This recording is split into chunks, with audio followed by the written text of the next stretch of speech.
since I only just got onto Second Life a few days ago, I need to work on my avatar a little bit in the presentation, learning how to walk, basic things like that, so I don't embarrass myself.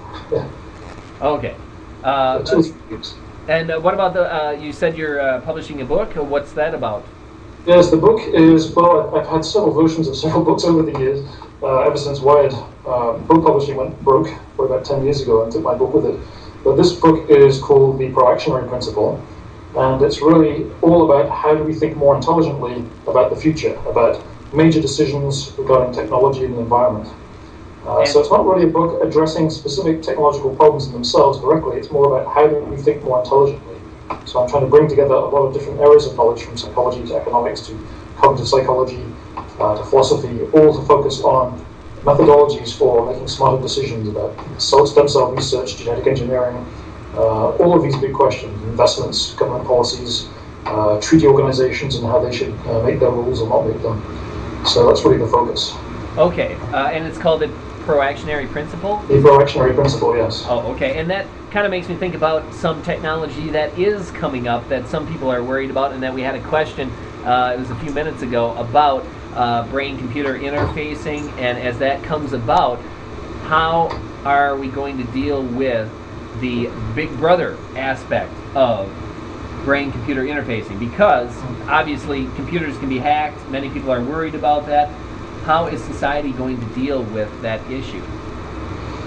Yeah, my first cut view on that would be that probably in the absence of a new constitutional amendment, which may not be a bad idea, protecting our privacy in that area directly, it may be possible to extend existing constitutional law to make it very hard for government to use that kind of information technology access against us.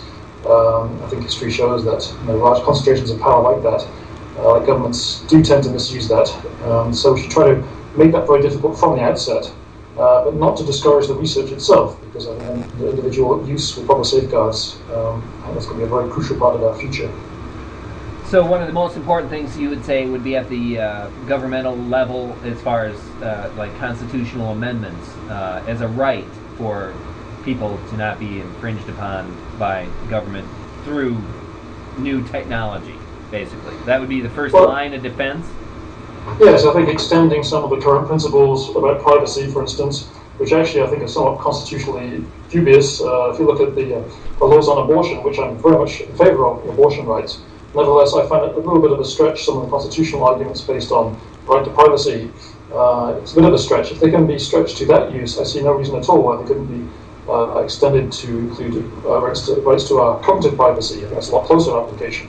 So we may not need a new constitutional amendment, but I think some kind of constitutional cases in the courts, in the Supreme Court, which protects our right to not have other people interfere with our brains or even monitor what's going on inside them, or to make modifications to our personality or our thinking processes without our consent, well, that's defined pretty strictly.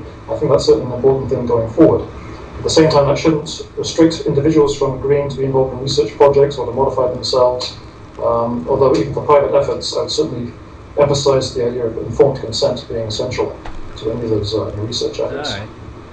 Yeah, but, I mean, it is crucial because my book, I'm writing about making wiser decisions about the future, about advanced technologies, and I think we're going to have a very hard time making wiser decisions so long as we're stuck with merely human brains. There is a tremendous amount we can do to make better decisions already with our current technology, even being as human as we are. But I think the major breakthroughs will definitely require better tuning of the brain, a better balance between reason and emotion, a better understanding of our emotions and what's going on and how they influence our conscious thoughts, and the ability to restore those in some perhaps more rational direction. And by rational, I don't mean emotionless, but I mean in a more integrated way, that integration of reason and emotion. All right. Yeah, one thing I wanted to mention too is that, or one thing I wanted to bring up, the first time I heard you speak and the first time I met you was at the Immortality Institute 2005 conference. But your speech was very good about effectively communicating and persuading people to your point of view. Very good speech. But the one thing that piqued my interest even more was during Chris Heward's presentation about aging and the rate of aging. And he was telling, he was showing data from the Kronos Institute that even master athletes age at the same rate as everyone else. that they do live longer, but the rate of aging is the same as the general population. And I remember you asking a question. You were kind of incredulous about that, and it made me wonder as far as what you do in your personal life as far as trying to extend your life and stay healthy and stay cognizant, sharp mentally. And Right. you mentioned that you did start on vitamins very early. Yes. I assume that you're also, you exercise quite a bit. What other things do you do that keep you in tip-top shape? Anything that you can share with the audience tonight? Okay. Well, it's interesting you should mention Chris Hugh's talk. I don't remember that particular one because I know Chris very well, and he actually spoke at the first Extra conferences that we did quite a few years ago. Oh, okay. That particular point I don't remember. I imagine that I might have been worrying because he was talking about master athletes. My thought is that master athletes aren't necessarily the people who will maximize their lifespan because their main concern is maximum performance. And there's no particular reason to think maximum performance equals maximum longevity. Especially if you look at, for instance, at marathon runners. Marathon runners are subjecting themselves to quite a lot of oxidative damage. And as far as I understand the research, running a modest number of miles per week is definitely good for you, improves your lifespan, reduces incidence of diseases. But running a marathon frequently probably is not optimal for that. So it depends on what master athletes mean, but I'm not sure that they'll be optimal for exercise. Right. They do burn through a lot of calories, athletes, which, by the damage theory of aging, you would think you might accelerate some aspects of cellular damage by burning through so many calories. I would think anyway, but of course it helps your cardiovascular system, so there may be a balance there as well. Chris works for the Kronos Foundation, Kronos Clinic, and I've been a client of theirs since 2001, I think it is, and I can actually strongly recommend that as a very good way of, if you have a little bit of money, of developing a personalized life extension program. What they do is go through their extensive aging parameters. What is that? Yes. Well, for those who are not familiar with the Kronos program, what they do is you go over there to Arizona for a day. It's actually more like 5 or 6 hours, I think. And they put you through a really impressive set of tests to measure just about everything, not just a whole range of blood tests and urine tests, but they measure everything from skin elasticity, your balance, cognitive reaction time, reflexes. They take UV photos of your skin, put you on a treadmill, and then try to kill you by running uphill as hard as you can. It's very comprehensive, though. Yeah, but what's great is because I know most of the listeners will actually be, like me, will love lots of data on anything they're interested in. Yes. They give you a binder afterwards, which has got all these charts and graphs of showing exactly how you're doing physiologically. So they kind of figure out your physiological age and all these different parameters. And then based on all that information about you personally, it will then prescribe supplements and dietary changes specifically for you as an individual. Oh, you mean so it's kind of the forefront of personalized medicine, if you like, personalized life extension. But I didn't realize that Kronos will give you advice on what you can do to improve some of your aging biomarkers? Oh, yeah. Yeah, that's the idea, really. All the tests are to provide personal information about what you can do specifically, what you need, whether you need more growth hormone or testosterone or less, whether you need more of a certain vitamin or mineral, which you're doing more or less exercise of a certain kind, staying out of the sun.